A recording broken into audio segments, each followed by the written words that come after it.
Para poder hablar de posmodernidad, primero hay que hablar de la modernidad, porque el post significa después. Para Bátimo, la modernidad es donde ser moderno es algo completamente necesario. A partir del 480, más específico que el descubrimiento de América, se empieza a dar el culto por lo nuevo, donde la historia humana es un proceso de mejora y liberación, y esta busca el hombre ideal. Pero como esto es lineal, hace que solo exista la historia unitaria, y esta siempre progresa hacia un lugar mejor. La posmodernidad empieza cuando por diferentes razones ya no se puede hablar de una historia unitaria.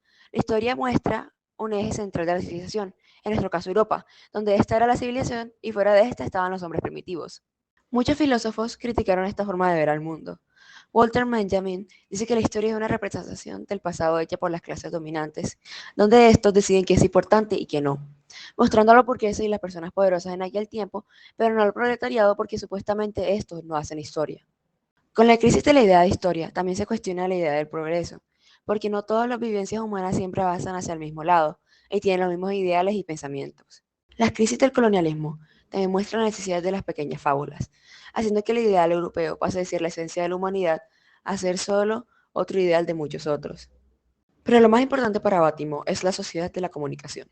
Los medios de comunicación son la determinante para parar el pensamiento centralizado.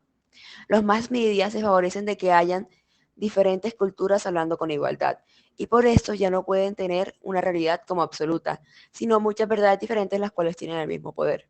Para Bátimo, el cambio valió la pena, porque ve un sentido liberador en la mezcla de dialectos. Pero hay que recordar que si hablo mi dialecto en un mundo lleno de dialectos, todos estos dialectos tienen el mismo peso.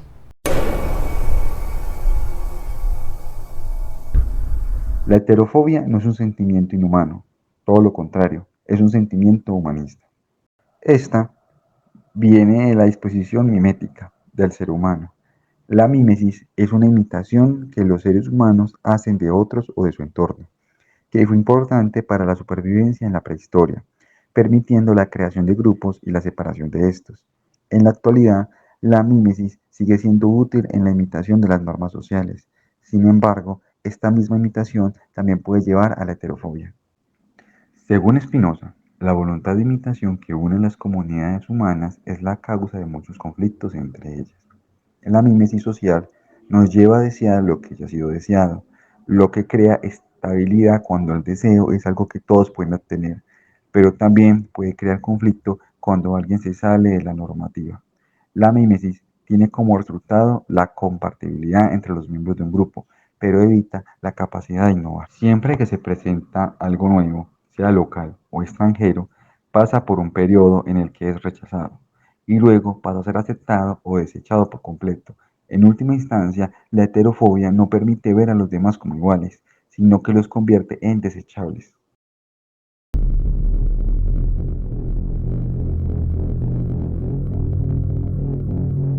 En la posmodernidad se dejó hablar de la historia centralizada, y en esta se muestran las pequeñas fábulas con ayuda de la mass media, en las cuales todas las culturas son válidas y se muestran distintas realidades. La heterofobia nos presenta el concepto de mímesis y como cada sociedad tiene su propia identidad, así que cuando viene alguien desconocido se crean murallas, reales o imaginarias. Y cuando alguien traspasa estas, lleva el temor y odio con el forastero. Pero con los medios de comunicación las barreras se vuelven más difusas y la identidad se convierte en un péndulo. Es decir, las personas van a ser capaces de tomar en cuenta su lugar de origen, pero también prestar atención a los pensamientos de otros y forman su propia identidad.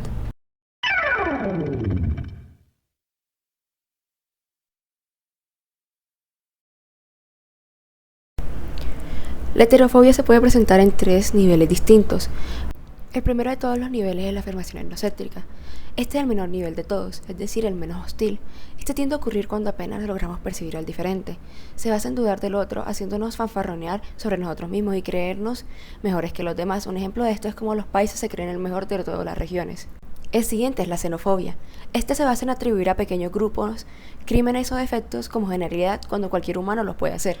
Este crea odio y recelo al otro y considerarlos para poder considerarlos como peligrosos. Un ejemplo de esto serían los venezolanos en Colombia, los cuales pensamos que son ladrones y vienen a quitarnos nuestro empleo.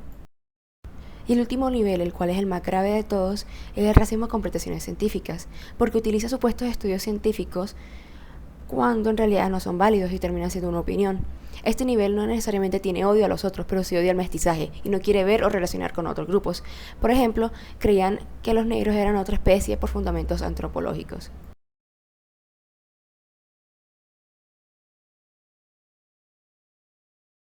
La islamofobia es un sentimiento de miedo o rechazo hacia todo lo que está relacionado con el Islam, los musulmanes y la vestimenta islámica. Este cae en el segundo nivel de heterofobia, porque perpetúa estereotipos erróneos de los musulmanes, como que todos son terroristas, traen armas o bombas, son machistas, las mujeres no tienen voz o que el hijab es una forma de opresión. En 2012, dos mujeres francesas fueron procesadas y condenadas por vestir prendas destinadas a ocultar sus rostros en público, en virtud de una ley adoptada en el país en 2010. Aunque esto haya sido hace más de 10 años, sigue afectando a las mujeres musulmanes. La ley fue por la idea de que los musulmanes son terroristas y tapando sus rostros sería más fácil su fuga. Según un comunicado emitido por la Oficina de Alto Comisionado de la ONU para los Derechos Humanos, la ley francesa señala que nadie puede usar una prenda de vestir destinada a ocultar la cara en espacio público. La norma busca prohibir el uso de velo islámico completo que cubre toda la cara.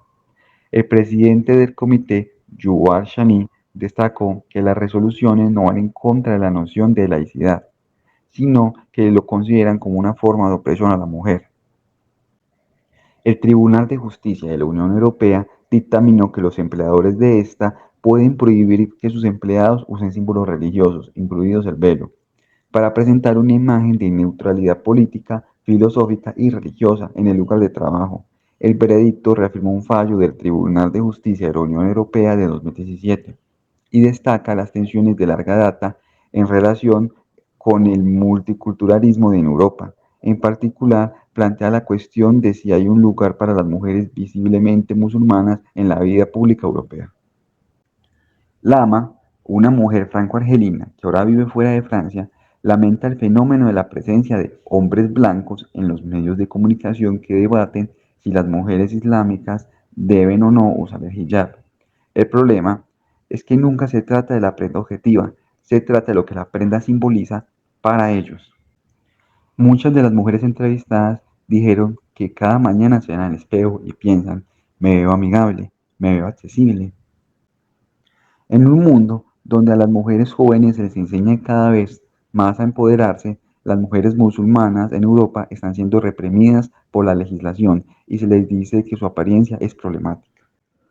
Más que preguntarse si el Islam es lo suficientemente liberal para ser parte de Europa, la cuestión más relevante hoy parece ser si Europa es lo suficientemente liberal como para aceptar a sus ciudadanas musulmanas, independientemente de su atuendo en la vida pública. Las mujeres musulmanas que usan el hijab tienen mucho que decir, pero no son escuchadas.